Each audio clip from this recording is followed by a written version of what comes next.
amefanikiwa kwenda Mombasa, ataenda kazini ama Nairobi, atakaa mwezi mmoja, amerudi. Huo ni mtindo, lazima tubadilishe. Ni mtindo wa kiroho.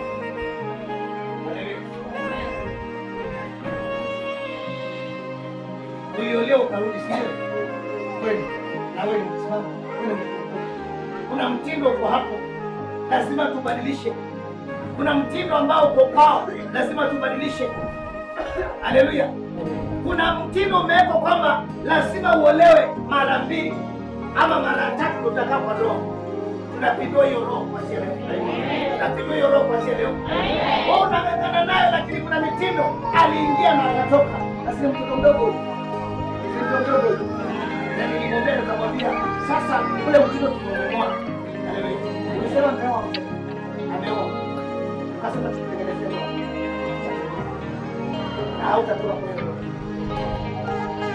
Wewe ulikuwa ukiangalia kwa mapana akaoa. Kumbe ndio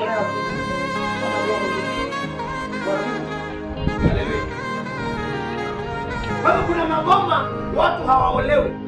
Haleluya. Watu hawaolewi, na ukiolewa wao wenyewe wanajua. Utaenda na wanakwambia utaenda na tokolo merudi hapo. Wanajua. Haleluya. Lakini nimetuma nibadilishe huo mtindo. Hautapitia hiyo njia kwa leo. Hautapitia njia ya kuachwa. Hautapitia njia ya kukosa amani.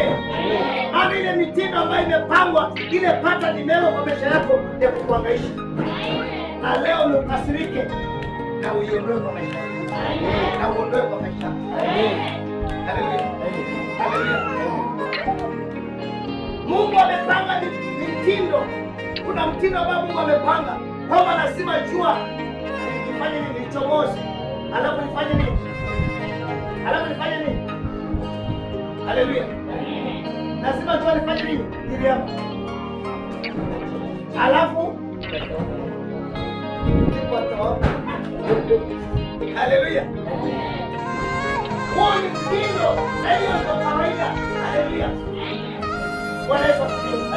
Hivyo ndio Mungu alipanga, na akapanga kwamba jua lazima litembee. Haleluya. Haleluya. Bwana Yesu asifiwe. Na akasema mwezi utatokezea na saa ngapi? Usiku. Haleluya.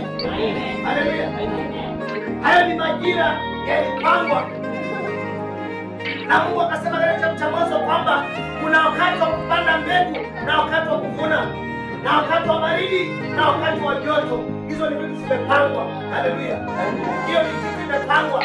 Kuna wakati wa mvua na wakati wa ukame. Haleluya. Lakini kuna mtu alikuwa anaitwa Elia akabadilisha majira. Kuna mtu alikuwa anaitwa Samueli aliweza kubadilisha majira. Na wewe pia unaweza kubadilisha majira yako. Huyo maandiko yanasema kwamba kitabu cha Yakobo 5:17. Maandiko yanasema kwamba Elia alikuwa ni kama wewe, lakini alikuwa anaomba. Haleluya. Na akaomba na mvua akafunga anga, na akaomba tena na mvua ikanyesha, akabadilisha majira. Yale majira ambayo yanakuhangaisha, yale majira ya uovu yaliyofanyika kwa misingi yako, leo tutabadilisha. Leo tutabadilisha. Hautahangaika tena.